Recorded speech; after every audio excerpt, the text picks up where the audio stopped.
오늘 좀 교재 드릴 말씀 좀 긴장하십시오. 자, 베드로전서 4장 보겠습니다.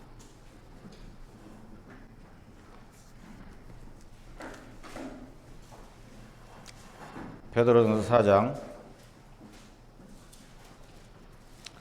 7절 보시면 4장 7절입니다. 만물의 마지막이 가까웠으니 그러므로 너희는 정신을 차리고 근신하여 기도하라. 이렇게 나오죠. 만물의 마지막이 가까웠다. 말세 많이 얘기들 하잖아요. 얼마나 그에 대해서 공감을 하십니까? 실감이 가시나요? 말세가 되었다. 주님 오실 때가 가까워졌다. 잠시 이제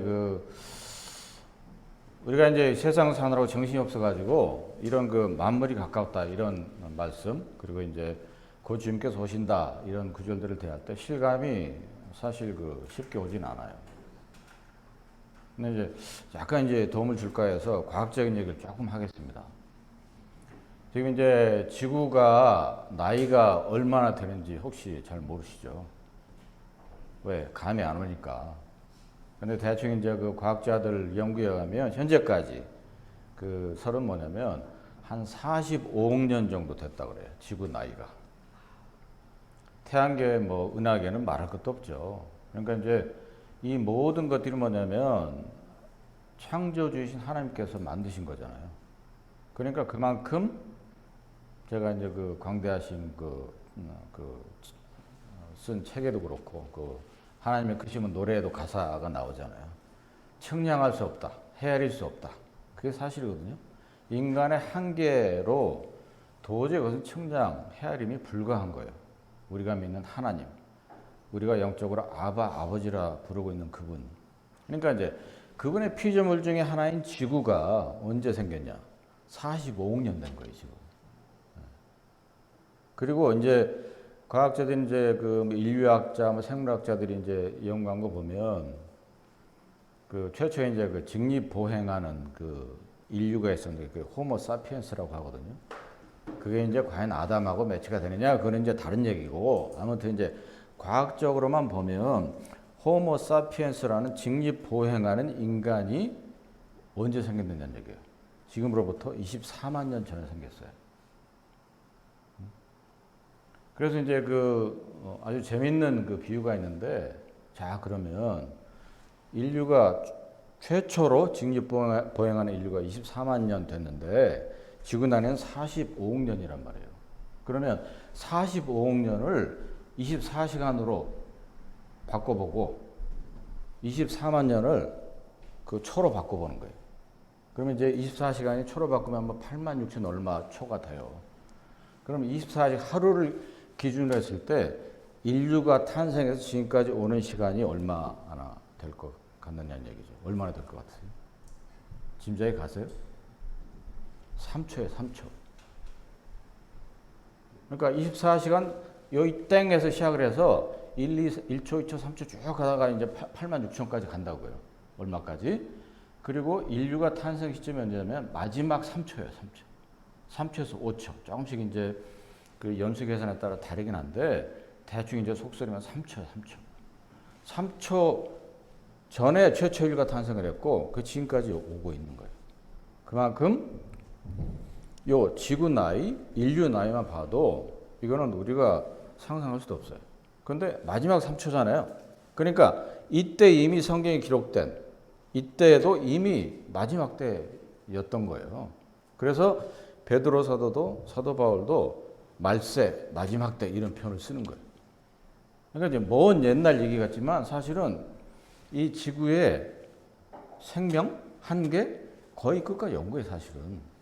그리고 이제 또 한 가지 이제 과학자들이 얘기하는 것은 45억 년 된 지구 나이에 이 생명체가 쭉 살았는데 5번의 생명체 멸종이 있었어요. 5번에 걸쳐서. 가장 최근의 멸종이 언제냐면 공룡이 살았는데, 왜냐하면 그것이 화석의 증거로 다 이제 과학적으로 밝혀진 거거든요. 공룡을 비롯해서 그 당시에 살았던 생명체들이 이제 멸종이 됐고, 그 다음에 한참 지나서 인류가, 호모 사피엔스라는 인류가 시작이 된 거죠. 그 이제 성경적으로 어떻게 매치하느냐, 그건 이제 완전 다른 얘기니까. 아무튼 제가 말씀드리고자 하는 거는 그만큼 성경이 기록된 이때나 지금이나 말씀인 건 똑같다는 거예요. 그렇기 때문에 오늘날 이 만물이 마지막이 가까웠는데, 그래서 뭐라고 말씀하냐면 너희는 정신을 차리고 근신하라, 이렇게 말씀하고 계시거든요. 그리고 기도하라. 다른 말로 말씀드리면 깨어 있으라, 이런 얘기예요. 깨어나야 된다. 자,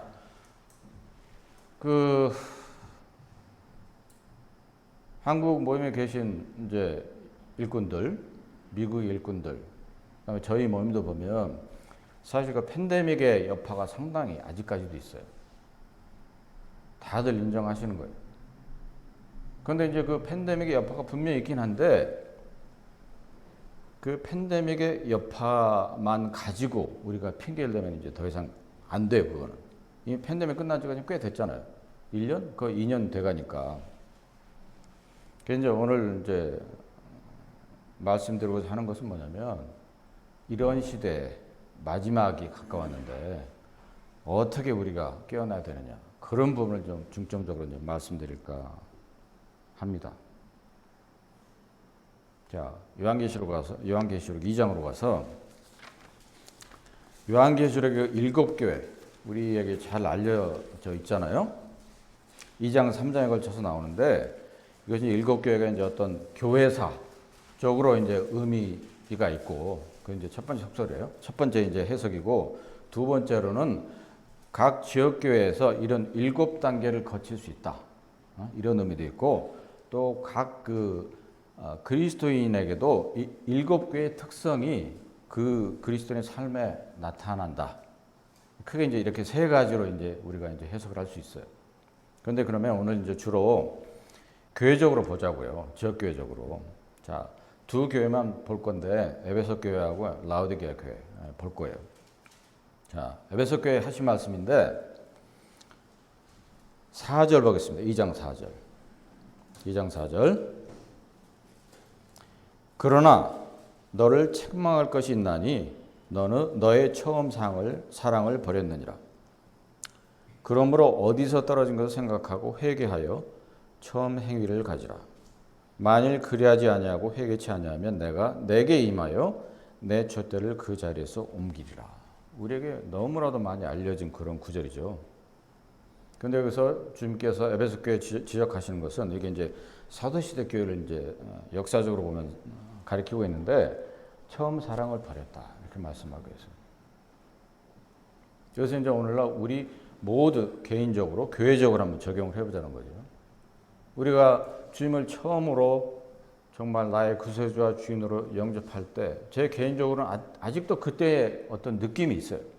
그때의 흥분함이 있어요. 정말로 그냥 즐거웠어요. 기뻤고, 그리고 놀란 하늘로부터 평안이 제 마음속에 있고, 그전에는 정말로 죽는 게 두려웠고, 정말 세상이 불안하고 미래가 불안하고 이랬었는데, 그 순간이 지나면 완전히 바뀌는 거예요. 그러면서 주님을 사모하게 되고, 그분을 정말로 묵상하게 되고, 존경하게 되고, 존중하게 되고 이랬던 거죠. 그것이 뭐냐면 여기서 말씀하신 첫사랑이에요. 처음 사랑. 근데 그것이 어느덧 세월이 지남에 따라서 흐물흐물해지는 거죠. 나도 모르게 세상에 치여서 사는 게 바빠서, 그러다 보면, 그래서 여기서 지적하시는 것은 회개하라고 하신 것이고 처음 행위를 가지라, 이렇게 말씀하시는데, 중요한 것은 그 다음 구절인데, 내 촛대를 그 자리에서 옮기리라. 옮기리라 이렇게 번역되어 있어 갖고 이게 실감이 잘 안 와요. 원어상은 어떤 의미인지 아십니까? 없애버리겠답니다. 없애버리겠다. 그런데 자금의 요즘에 우리 모임 내에서만 보자고요. 팬데믹 그렇지만 사실 모임 밖에서 일반 교회도 많이 없어졌어요. 한국도 마찬가지, 미국도 마찬가지입니다. 버지니아, 메릴랜드 마찬가지예요. 많은 자그마한 교회들이 다 문 닫았어요. 한국 보십시오. 모임에 문 닫는 교회들이 하나씩 더 늘어나요. 그래서 제가 이제 이런 구절들을 보면서 제 스스로 정말로 각성한 건 뭐냐면, 우리 워싱턴 모임도 마찬가지입니다. 언제까지 이 모임이 지속될 것인가? 저희들이 정말 심각하게 생각해 봐야 되는 부분이에요. 그렇게 해서 이 워싱턴 지역에 이 하나님의 교회가 문 닫는 그 시점이 있을 수도 있어요. 회개하지 아니하면, 첫사랑으로 돌아가지 아니하면 능히 그럴 수 있다는 얘기예요. 그리고 마지막 교회 그 라오디게아 교회 3장 마지막에 나오죠. 여기서 지적하신 것은 뭐냐면 우리가 다 알듯이 15절에 3장 15절이죠. 내가 내 행위를 아노니 네가 차지도 아니하고 덥지도 아니하도다. 내가 차든지 덥든지 하기를 원하노라. 미지근하다는 거죠. 미지근하다는 거예요. 이거는 이쪽도 아니고 저쪽도 아니고 어정쩡하게 대강. 그래서 16절을 보면 내가 이같이 미지근하여 덥지도 아니하고 차지도 아니하니 내 입에서 너를 토하여 내치리라. 그래서 뭐라 그러냐면 네가 말하기를 나는 부자라. 부여하여 부족한 것이 없다. 이렇게 생각하는 거예요. 근데 실제로 주님께서 뭐라고 지적하시냐면 그건 아니다. 네가 지금 대단히 착각을 하고 있다. 그럼 5가지 지적하세요. 첫째, 너는 곤고하다. 너는 가련하다. 너는 가난하다. 너는 눈이 멀었다. 너는 벌거벗었다. 그런데 그것을 정작 너는 알지 못한다는 거예요. 그래서 뭐라고 권면하시냐면 내가 너를 권하노니 18절 나오죠. 내게서 주님에게서 이런 얘기잖아요. 내게서 불로 연단한 금을 사서 부유하게 하고 흰옷을 사서 입어 벌거벗은 수치를 보이지 않게 하고 안약을 사서 눈에 발라 보게 하라. 이렇게 말씀하시는 거예요. 그 3가지가 이제 뚜렷한 영적인 교훈이 있어요. 근데 이제 오늘은 한 가지 말씀드릴게요. 안약을 사서 눈에 발라 보게 하라. 너는 눈이 멀었다. 실제로 눈이 멀었겠어요? 그것을 이제 말씀하시는 게 아니에요. 이 말씀의 진정한 의미는 뭐냐면 나에게 보이는 무가치한 것들로 인해서 정작 중요한 것을 보는 시야를 가리는 거예요. 그렇기 때문에 안약을 발라서 뭔가 그 눈이 잘 안 보이면 안약을 이제 발라야 되는 거죠. 염증이 생기거나 하면. 그러면 분명히 문제가 있는데 왜 그것을 알지 못하느냐? 스스로 보지 못하는 것을 인지를 못하는 거예요. 그러니까 이것이 이제 마지막 시대에 있는 그 라오디게아 교회 대표적으로 하고 있는 말씀인데, 그래서 여기도 회개하라 이렇게 나와요. 7교회 중에서 유일하게 빌라델피아 서머나만 회개라는 말씀이 없어요. 나머지 5교회에 대해서는 다 회개하라, 회개하라 이렇게 말씀하고 계시는 거죠. 그래서 이제 우리가 생각해 봐야 될 건 그거예요. 정말로 우리가 우리 스스로를 시리어스하게 돌아볼 시점이 됐다라고 하는 겁니다. 왜? 만물의 마지막에 가까웠기 때문에. 우리 스스로는 부유하다고 여길지 모르지만 주님 보시기엔 그렇지 않다는 거예요. 주님 보시기엔 참 공고하고 불쌍하다. 가난하다. 눈이 멀었다. 벌거벗었다. 벌거벗었는데 수치를 알아야 되는데 그 수치를 모르는 거잖아요. 창세기 3장으로 돌아가면 우리가 그걸 알 수 있어요. 그들이 뭡니까? 그 열매를 따먹고 수치로 인해서 숨었다. 이런 표현이 나오잖아요. 그런데 그것조차도 알지 못하는 정말로 영적으로 완전히 눈을 감은 그런 상태를 이제 라오디게아 교회를 말씀하시면서 주님께서 지적하시고 권면하고 계시는 것입니다. 그런데 그러면 우리가 성경에 있는 이 나와 있는 하나님의 말씀을 그저 뭐 다른 교회 얘기지 이렇게 하면 아무런 교훈이 없어요. 우리 스스로에게 우리 개인적으로 적용을 해보는 것이 그것이 마땅한 거죠. 자, 디모데 후서 가겠습니다. 디모데 후서.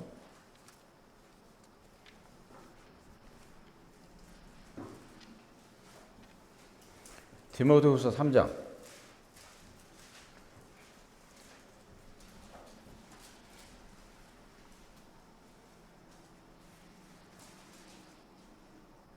(3장 1절에) 디모데후서를 마치면서 이제 사도 바울이 디모데에게 부탁을 하는 거예요. 내가 이것을 알라.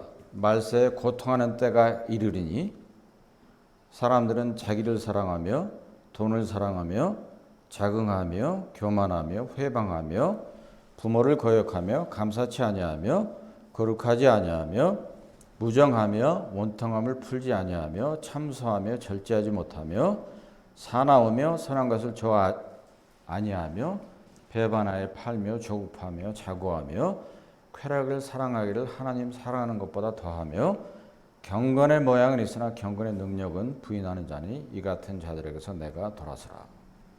그런데 이제 사도 바울을 통해서 또 말세에 대한 얘기를 하신단 말이죠.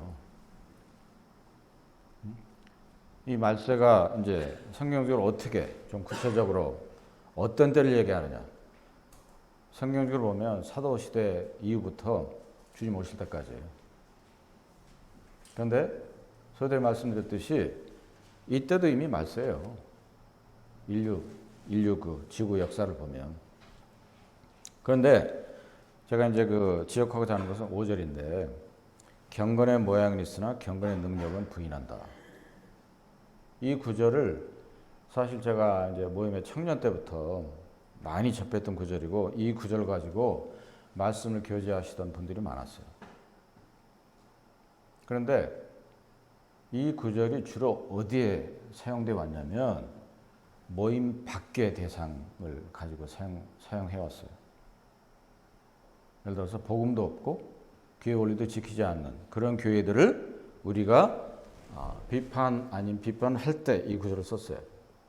저들은 경건의 모양은 있는데 경건의 능력은 없어. 그것도 일부는 맞아요. 그게 틀리다는 게 아니고, 근데 중요한 것은 뭐냐면 모든 하나님의 말씀은 나에게 적용하는 게 먼저예요. 그리고 나의 교회에 적용하는 게 먼저고. 그렇지 않으면 왜 하나님께서 이런 말씀을 남기셨겠어요? 그러니까 우리는 그런 우를 범할 때가 많이 있어요. 이 말씀은 나한테 적용이 안 돼. 이 말씀은 우리 교회에 적용하는 말씀이 아니야. 그렇게 되면 아무런 의미가 없어요. 하나님의 말씀은. 그래서 제가 말씀드리고자 하는 것은 간곡히 부탁드리는 것은 이런 구절을 우리 스스로에 적용을 해보자는 거예요. 아니 그러면 나나 우리 교회나 돈을 사랑하지 않아요? 자긍할 데가 없습니까? 교만할 데가 없어요? 있잖아요. 있으면 그것이 뭐냐면 우리에게 적용된다고 하는 거예요. 자, 우리 모임의 캐치프레이즈가 뭡니까? 초대교회를 지향한다. 초대교회처럼 되길 원한다. 그리고 신약성경에 나와 있는 교회의 원리를 잘 지키기를 원한다. 100%는 아니라 할지라도 최선을 다한다. 이거잖아요. 그러니까 지금 우리는 이런 부분에서 정말 심각하게 생각을 해야 되는 게 뭐냐면 그것은 경건의 모양이에요. 근데 과연 우리가 지키는 신약교회 원리, 초대교회를 지향하는 모습 이런 것들에서 경건의 능력이 오늘날 드러나고 있느냐라고 하는 것입니다. 제 자신에게 물어봤을 때 자신이 없더라고요. 정말로 저부터 시작해서 워싱턴 교회가 경건의 능력이 드러나고 있느냐라고 하는 것입니다. 사도행전 읽어보면 먼 나라 얘기처럼 느껴질 때가 있죠. 어떻게 매일같이 모여? 매일같이 모여서 그들은 떡을 떼었다. 이렇게 나오잖아요. 떡 떼고 교제하고 식사하고 이런 표현들이 나와요. 그리고 자기의 소유를 팔아서 가난한 자들을 돕고 이런 표현들이 나오는데 그러니까 이제 우리가 그 사도행전에 나왔던 그 초대교회 성도들이 했던 그 일, 행동, 간증 그런 것들이 다른 모습으로 오늘날 저희 교회를 통해서 이게 드러나고 있느냐 생각해 봐야 된다고 하는 것입니다. 물론 이제 그 당시 초대교회 사도행전에 기록되어 있던 그런 모습들하고는 다를 거예요. 다를 수밖에 없죠. 시대가 다르니까. 예를 들어서 매일같이 모여서 떡을 떼고 식사하고 그것이 이제 오늘날 그것이 가능하지는 않죠. 여러 사정이 있으니까. 그렇지만 그 중에 일부분의 어떤 그런 모습들이, 능력들이 우리한테 지금 드러나고 있느냐 하는 것입니다. 제가 이제 매년 여름에 이제 강의가 있어서 이제 한국에 가잖아요. 그래서 이제 일부러 이제 여러 모임들을 이렇게 방문하고 보는데 한 세 군데 모임만 좀 예를 들어서 좀 말씀드릴게요. 왜냐면 이해를 돕기 위해서. 그 세 군데 모임 같은 경우는 보면 제가 보기에는 이 경건의 능력이 상당히 이렇게 드러나는, 간증으로 드러나는, 실제로 드러나는 그런 모임들이기 때문에 이제 교제를 드리는 것이 아마 유익이 있을 것입니다. 그 세 개 모임은 계속해서 성도수가 늘어요. 뭐 평행 이동을 하든 복음을 전해서 구원을 받든 간에 계속 갈 때마다 늘어. 그 왜 그럴까 보면 갈 때마다 그 모임들의 공통점을 제가 이렇게 찾아보거든요. 어떤 공통점이 있는가? 첫 번째, 예배가 달라요. 예배 질이 달라요. 예배 분위기가 달라요. 그리고 제가 이제 손님으로 가니까 좀 일찍 가거든요. 어떤 때는 30분 일찍, 20분 일찍 가서 이제 앉아 있으면 어느 한 모임 같은 경우는 거의 90% 이상이 10분, 15분 전에 다 오셔서 앉아 있어요. 조용하게 묵상하고 있고 어떤 분은 말씀을 읽고 있고 기도하고 있고 그런 첫 번째 공통점이 있어요. 그 다음에 예배 때 그 형제들의 예배에 대한 참여가 굉장히 활동적이에요. 활성화되어 있어요. 그리고 형제들이 일어나서 말씀 구절 읽고 기도하고 이런 것들이 보면 그 모임의 어떤 건강도를 체크할 수가 있는 거죠. 그리고 집회에 대한 참석률이 굉장히 높아요. 그런 모임들은 보통 이제 제가 이제 한 두 차례 이제 말씀을 이제 교제하는데 한 모임 같은 경우는 오전에 이제 말씀을 교제하고 식사한 다음에 오후에 하는데 거의 참석률이 변화가 없어요. 한두 가정 뭐 사정이 있어서 빠지는 거지. 그리고 그 모임 같은 경우는 이 단에 쫙 쓰면 성도들이 눈이 반짝반짝해요. 그다음에 해차리하는 사람 없고 뭐 왔다 갔다 하는 사람 없고 조용하고 메모하고 그러니까 이 스피커를 눈이 뚫어져라 쳐다보는 거예요. 그런데 그 반면에 어떤 또 모임들이 있었냐면 갔는데 그것도 상당히 많은 수가 모여요.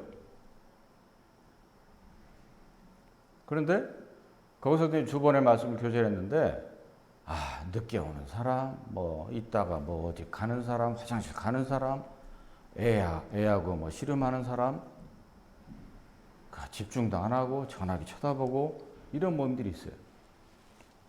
또 다른 모임은 또 어떤 데가 있었냐면 오전에 이제 말씀 전하고 애창했어요. 식사하고서 오후 시간 됐는데 반 이상이 없어져. 그러니까 이 지역교회마다 이 집회만 봐도 큰 차이가 있다는 거예요, 지금.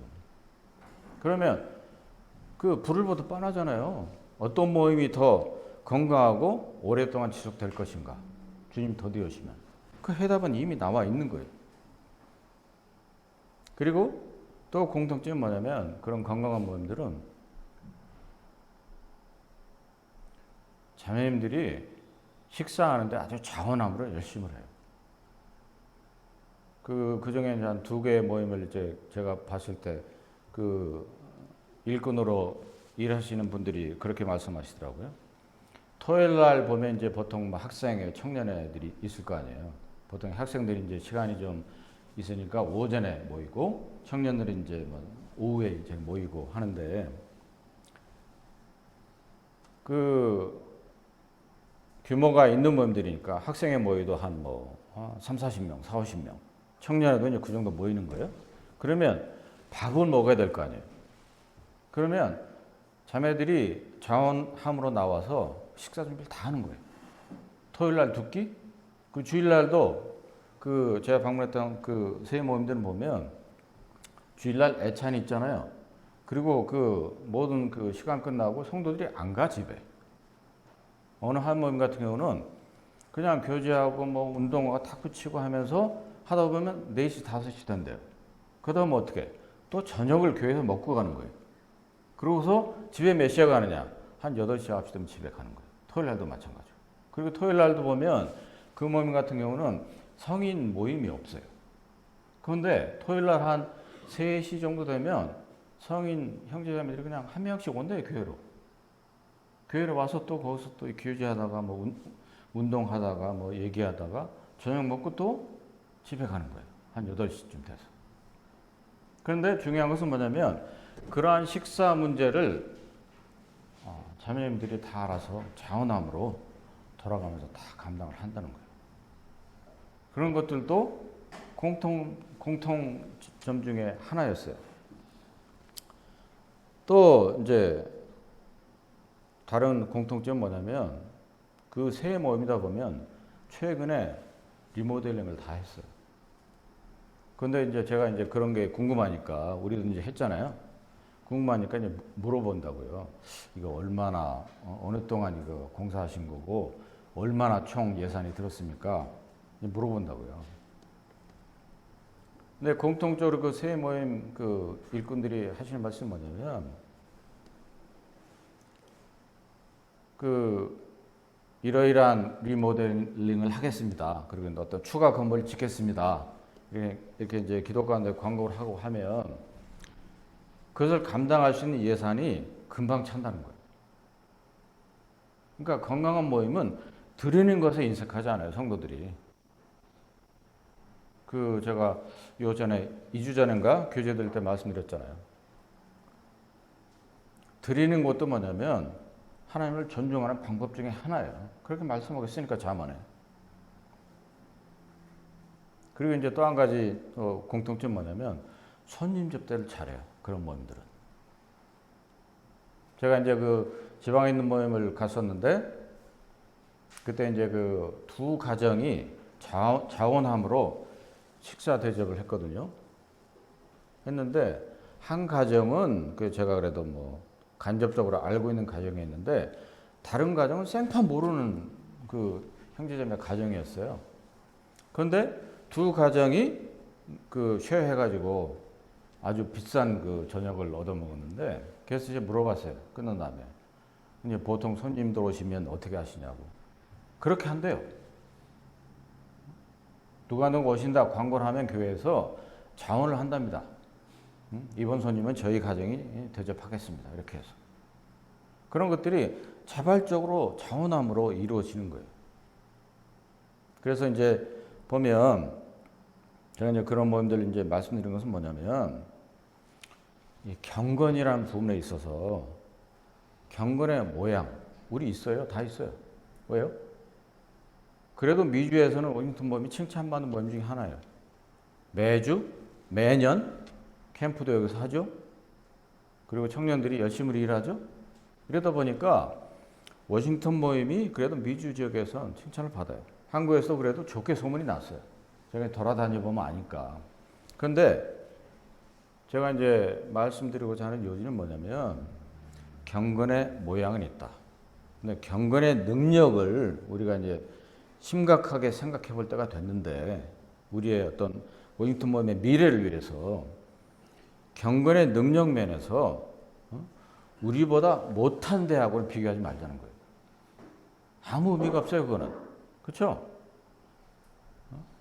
학교 다닐 때 제가 이제 고등학교 때 보면 우반, 열반 있어요. 그 아마 청년들은 잘 모를 텐데 우반은 뭐냐면 같은 학년인데 공부 잘하는 애들만 모아놓은 반이에요. 열반은 뭐냐면 어느 정도 공부 못 평균 이하 애들만 이렇게 모아놓은 거예요. 왜냐면 그렇게 왜 구분해서 이제 한국 옛날에 그 고등학교에서 그렇게 가르쳤냐면 그러니까 선생이 어떤 뭐 이렇게 교과 과정을 가르칠 때 수준을 맞춰야 될 거 아니에요. 그러니까 평균에 맞추자니 잘하는 애들은 지루해하고 못하는 애들은 못 알아듣고 이렇게 되니까 둘로 쪼개자. 그래서 우반에 있는 애들은 그 하이 레벨을 가르치고 열반에 있는 애들은 좀 수준을 떨어뜨려서 가르치는 거예요. 근데 잘 생각을 해보자는 거지. 열반에서 잘한다고 우반에 있는 애들보다는 못하잖아요. 그렇죠? 그런데 우리 스스로 우린 열반에서 탑이야. 우리 만족해. 이러면 안 된다는 거죠. 그러니까 한 예를 이렇게 들어서 말씀드리니까 오해하지 마시고. 그래서 경건의 능력에 있어서 첫 번째 우리가 정말로 지향해야 될 것은 뭐냐? 지향이 아니고 지향해야 될 건 뭐냐면 모임 전반적으로 우리 교회도 마찬가지예요. 우리 교회를 우리 모임을 일반 교단 교파 교회하고 이제 비교하는 건 그만하자는 거예요. 그건 이미 넘어섰다는 거지. 넘어섰고 우리가 해야 될 건 뭐냐? 우리보다 나은 능력을 보이는 그런 모임들. 일단 그게 이제 비교 대상이 되는 거고 우리가 따라가야 되니까. 더 나아가서 뭐냐면 성경에서 어떻게 말씀하고 계시느냐 그걸 따라가는 거예요. 그걸 찾아야 되고 발굴해야 되고 발전시켜야 되고 정말로 주님 보시기에 이 신약 성경을 통해서 하나님의 교회가 어떤 모습이 되느냐, 하나님의 교회가 어떤 경건의 능력이 나타내야 되느냐, 이것을 스스로 생각하고 깨닫고 그것을 이루도록 노력을 해야 된다고 하는 거죠. 그렇게 되기 위해서는 어떻게 해야 됩니까? 한 사람이 목 아프게 외쳐도 되는 일이 아니에요. 그건 결코. 모든 그 지역교회 멤버가 깨어나야 됩니다. 깨어나서 지금까지 정말로 주님, 지금까지 정말로 제가 너무 안일하게 주님을 섬겼습니다. 이런 고백이 있어야 돼요. 잘못했습니다. 이제라도 이런 것을 깨닫게 하심을 감사드립니다. 이제부터라도 정말로 깨어나겠습니다. 깨어나서 주님께서 어떻게 말씀하시는지 듣고 제가 그것에 따르겠습니다. 이런 고백과 결단이 있어야 되는 거예요. 물론 우리 모두는 영적으로 부침이 있어요. 업앤다운이 있습니다. 제 개인적으로도 이제 그런 걸 많이 겪었기 때문에 말씀드리는 거예요. 제 개인적인 경험에 의해서 말씀드리면 그거예요. 제 자신이 정말로 깨어있을 때는 말씀을 딱 읽으면 말씀이 팍팍 제 마음판에 와서 박혀요. 단어 하나, 문장 하나하나가 박혀요. 그리고 그 가운데서 깨달음이 있어요. 성령님께서 그걸 깨닫게 하시는 거죠.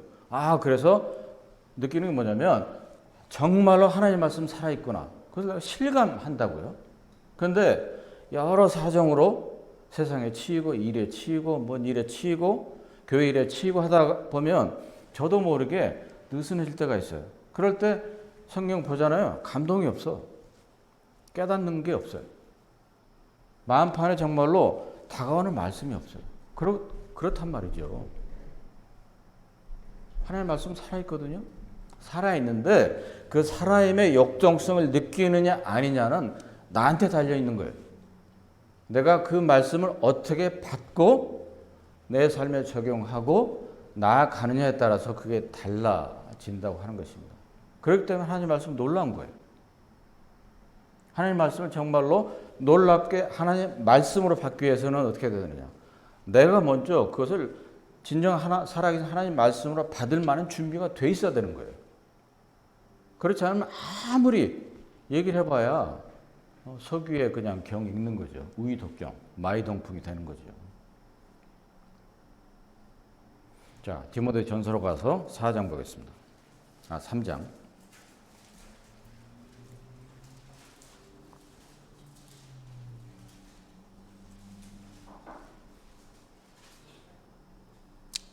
(3장) 14절 보시면 내가 속히 내게 가기를 바라나 이것을 내게 쓰는 것은 만일 내가 지체하면 너로 하나님의 집에서 어떻게 행하여야 할 것을 알게 하려 함이니 이 집은 살아계신 하나님의 교회요 진리의 기둥과 터이니라.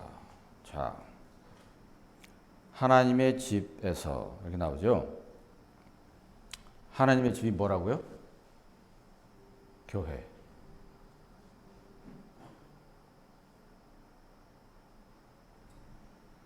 집에는 사람이 살잖아요. 하나님의 집이니까 누가 삽니까? 하나님이 사시는 거예요. 하나님은 영이시니까 우리 눈에 보이지 않습니다.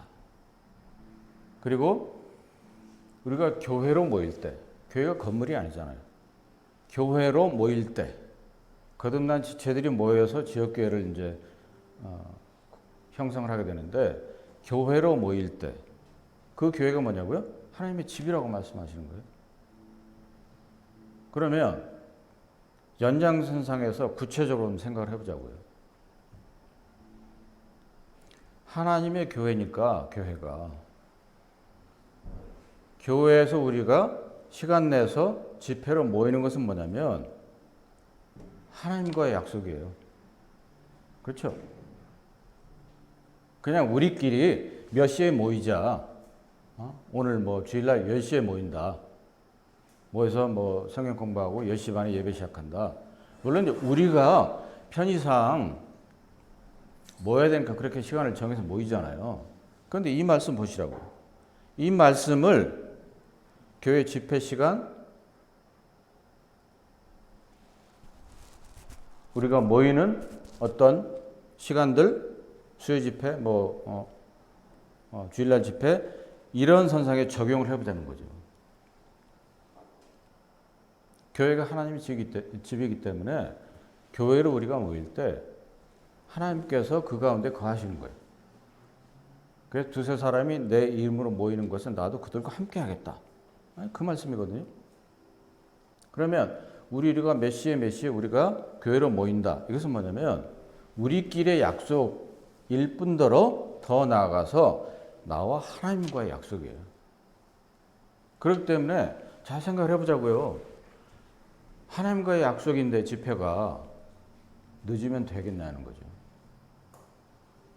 뭐 특별한 사정이 있어서 뭐 그럴 수는 있어요. 한 번, 두 번, 뭐 1년에. 그런데 매주 늦는다. 이건 문제가 있는 거예요.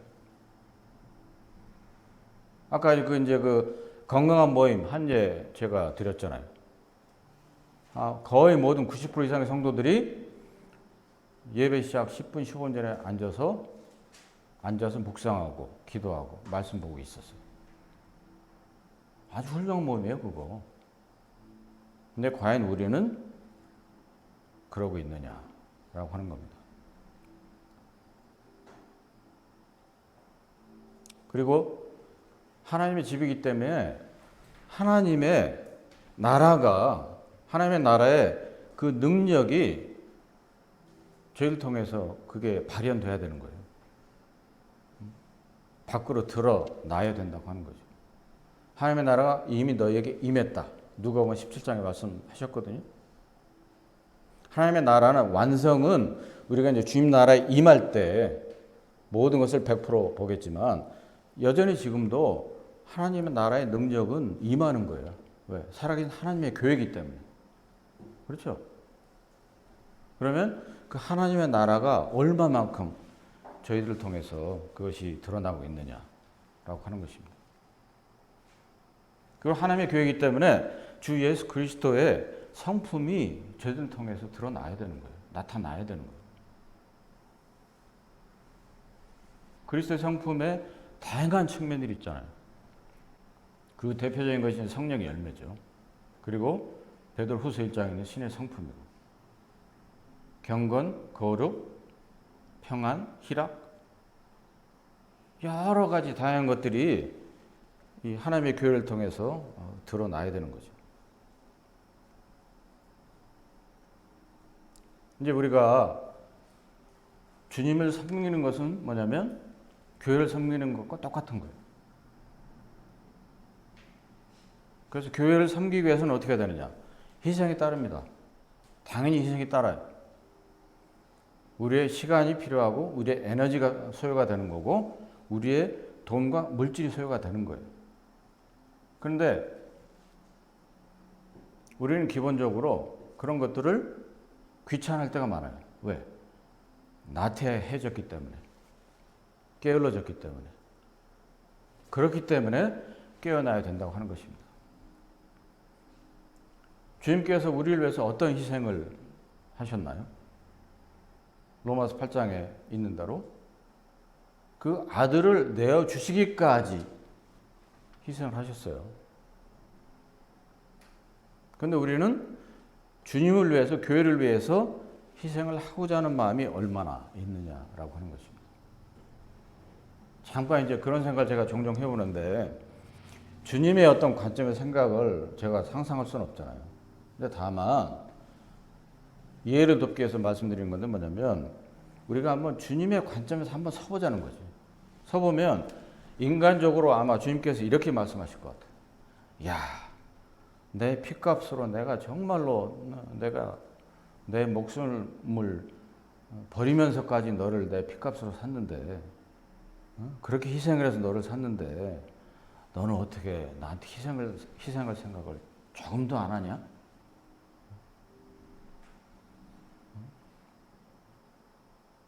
어떻게 너는 너만 잘 먹고 잘 살 생각하느냐? 이렇게 말씀하시는 것 같아요.